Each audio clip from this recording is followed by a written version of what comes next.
Happy birthday.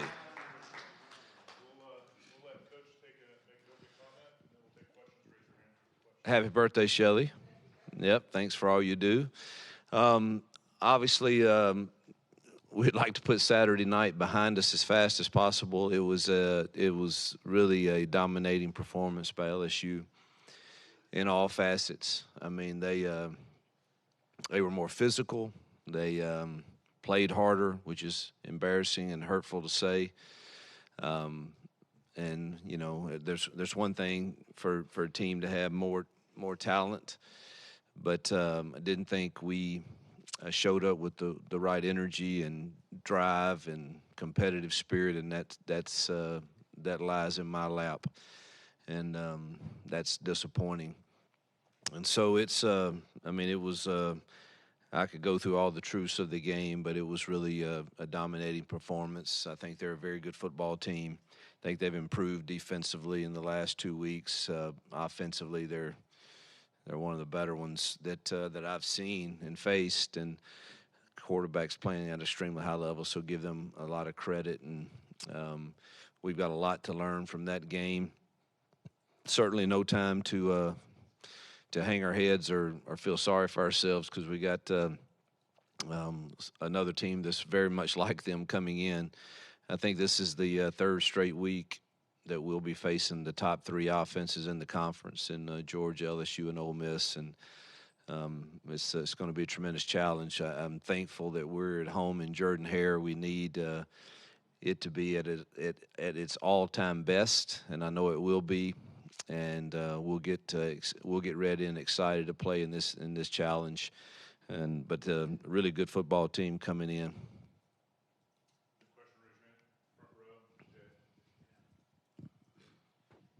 Hey, Hugh, I watched this one on TV. I wasn't there.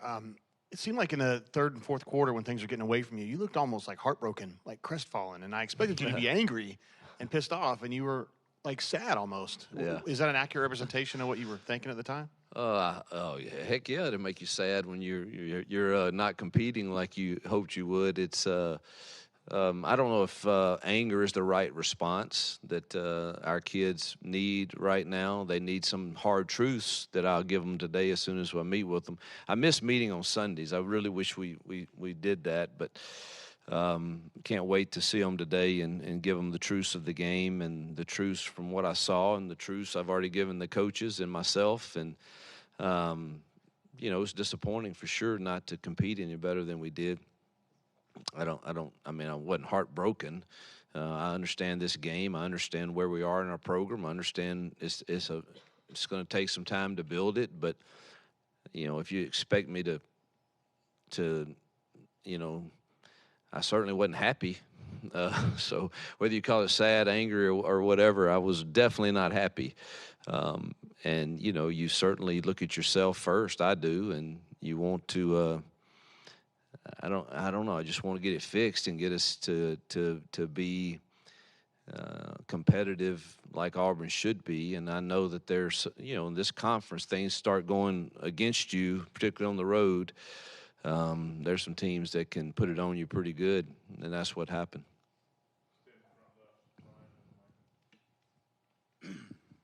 I don't know if it was last year or the year before, but you went to Ole Miss at Liberty.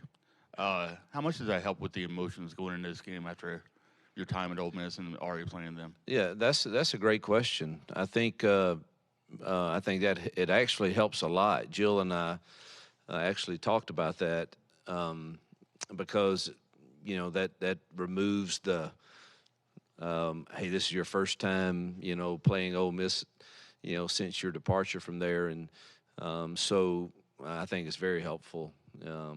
That was an emotional day originally, but I was truthfully overwhelmed by, I have a lot of friends there and a lot of people that I think appreciate the good things that we did, and certainly wish that some things were different at the ending, just like I do. But I think time, I mean, we're, 7, 8 years now removed from my seasons there, so I think most people have. I don't know. I've got a lot of friends there, but the trip back there absolutely helps. With it now, this is not something that's new.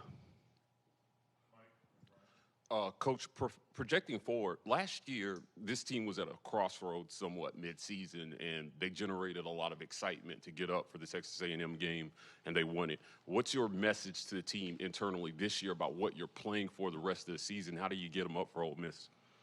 Well, I mean, in building a program, you certainly hope you don't have to revisit that all the time, just because you're going to lose some games in this conference, and it's only going to get harder.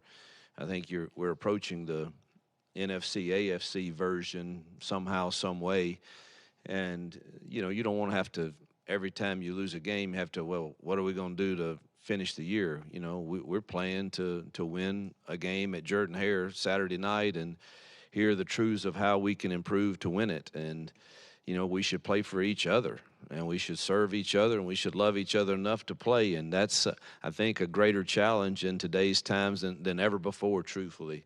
I think we're all dealing with it. I talked with two coaches this morning in this conference that are friends of mine that I think we all are dealing with some of the same things. And it's coaching is becoming a harder challenge at this level, and it's one that we've got to embrace and continue to lead well. And hopefully we have enough players that lead well enough that, we see another opportunity to represent each other in our university, and another step toward hopefully getting better as a program. And but how we prepare this week will show on Saturday. It always does. And that'll be the message. Yes, personnel or scheme-wise, any changes you think you can make to improve the offense at all? And I also got to follow up on Caleb Burton getting his first start. Is he a guy that's been coming on for you? Caleb, it's great that you can honor players sometimes because they really did things the right way. They practiced the right way. They're doing the things that we say are the standard in this program, and Caleb has done that, and it was exciting to see him get his first reps, and I expect him to get more. Offensively, we've obviously, it's well documented, we've struggled to be consistent, and we had 4 possessions in that game to cut it to a one-score game. Not saying we would have won the game or what would have happened, but it certainly would have given us confidence and momentum. And we had 3 before the half and 1 right out of the half, and we found a way in 3 of the 4 to kill the drive. And I say we found a way. That's coaches and players. One of the 4, give LSU total credit for that, but the margin of error, again, for where we are, we can't do that. I mean, let's just imagine if we get 10 points out of those 4 drives, it's then, 20-17. And we got 3 points out of those 4 drives, and it was 20-10, and then it kind of snowballed after that. But, we'll continue to try every personnel to make sure we're playing the best kids. I think the plan was good. Awful start. I don't think that helped. With the first possession going like it did, I thought that we looked like zombies a bit on the sideline after that, and it just it kind of snowballed. But no real earth-shaking personnel changes. Just to try to get the best plan that our kids understand that they can execute with who we have. It's one thing to walk out there and say, hey, man, I know we can throw a post route. Well, great. All right, who's going to run that post route, and is he going to run it correctly, and is he able athletically to beat this corner if that matchup's there, and who's going to throw it, and are we good enough to do that and win the game? And if we are, we got to figure out exactly who those people are. So we're having a lot of discussions that go into certain plays that, truthfully, I haven't had a lot of. Hey, Coach, I know there's been a number of factors on offense which haven't led to that unit clicking on all cylinders. Have you considered giving Robbie more reps, maybe between the 20s, just if nothing else, to light us back? Yeah, we consider everything and everybody, and so that'll continue to be in our thoughts.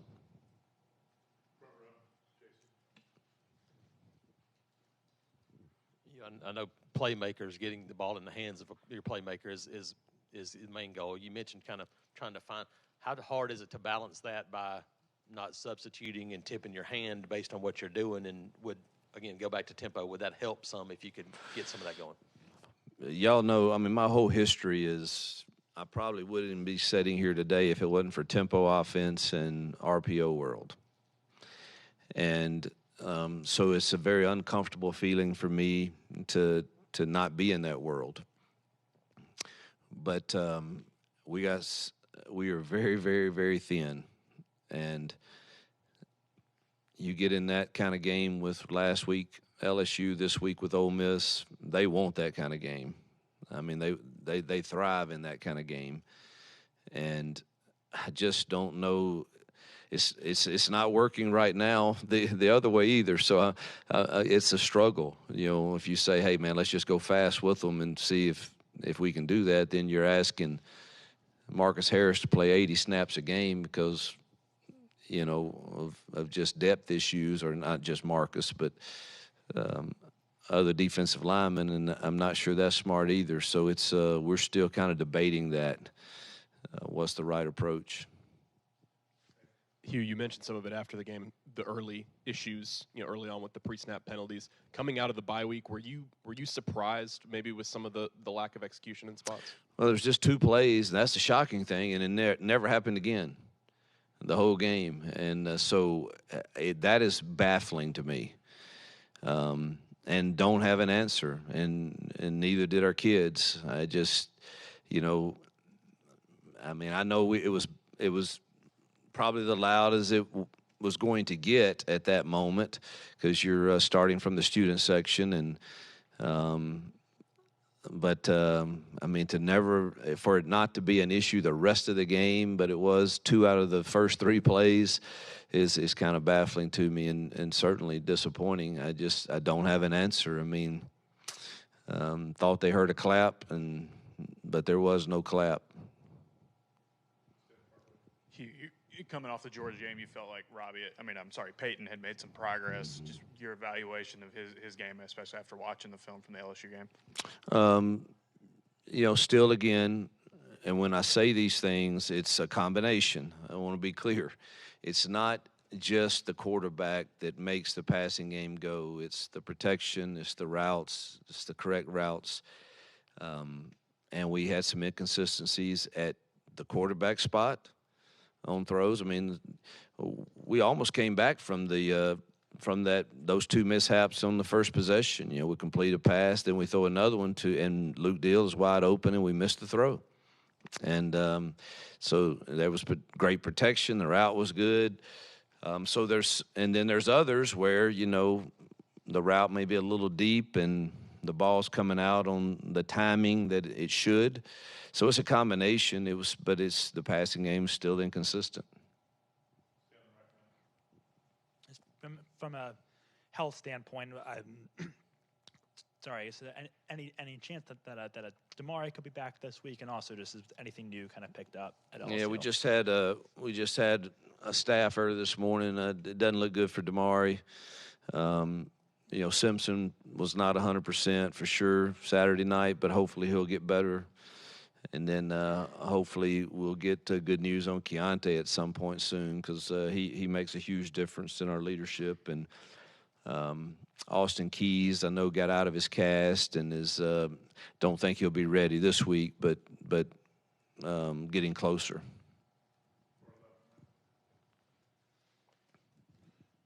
Coach, as far as the game flow, when you guys evaluated yourselves in terms of calling plays and maybe personnel decisions, are you guys going to make any changes in terms of how you're switching out quarterbacks during the game, or should fans expect to see one quarterback take the helm a little bit more?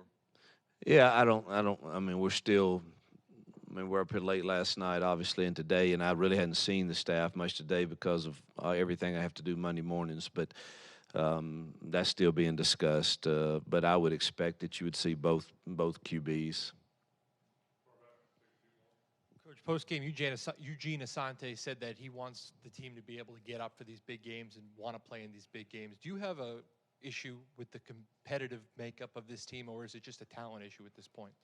That's tough to know. I think our team has competed hard in every game, except for times the other night. And obviously, when you say team, you're not saying that it's every individual. There's still some extraordinarily great efforts by certain individuals, but it seemed flat. It did, and but I don't. Again, you don't make too much of that in one particular game, so I don't think it's now. If we have 3 or 4 in a row that were flat, then it becomes a real issue. But for whatever reason, maybe it's the way we started on both offense and defense that we were shocked, and it seemed flat. But I haven't talked to the kids yet, and I'll see them this afternoon. You mentioned another good offense this week in Ole Miss. How similar are they to what LSU likes to do? And I guess how confident are you that you guys can have a bounce-back performance? Yeah, they're similar. They go faster than LSU. I mean, LSU's not tempo all the time. I mean, Lane and Charlie are, they want to go fast all the time, and that's hard to prepare for sure. They do a few more things in the run game than LSU, and probably in the pass game too. But their quarterback's playing at a high level. I think's only turned it over, 2 times. Talented receivers, great running backs. O-line's really solid. I hadn't watched too much of their defense yet. I'll do that this afternoon. But I know my guys said they're playing extremely hard on defense for sure, and obviously are stopping people for the most part. So I think you got a complete team, and give credit to the job Lane's done there, and when he took over and has built it back into a competitive top 25 program. You were talking about after the game about those RPO fades that you guys run, especially when they're tightened up on you at corner. Y'all have thrown a lot of those this year, had some success early, not as much recently. What do you think's kind of been the issue there, kind of holding back? Because those are obviously key plays in y'all's playbook. They were critical in 3 of the drives. We got really good drives going in second and medium or short, and it put us in third down, which we've been very poor on. And probably if we hand it off, we're probably looking at a first down or at least a third and short. That is the system. But, we've got to figure out if that's really who we are, whether the throw's a little off or whether the corner just won and give him credit, or whether we ran a route in a way that allowed the corner to win. It's a combination of all those. Yeah, you've said several times you're here because you like tempo and your RPO. When you get this roster fully realized, 2 years, 3 years, whenever, is that what Auburn's going to be? Absolutely. You're going to be like Ole Miss is now? I hope. I like those stats I see from them. I understand. Yep. Thank y'all.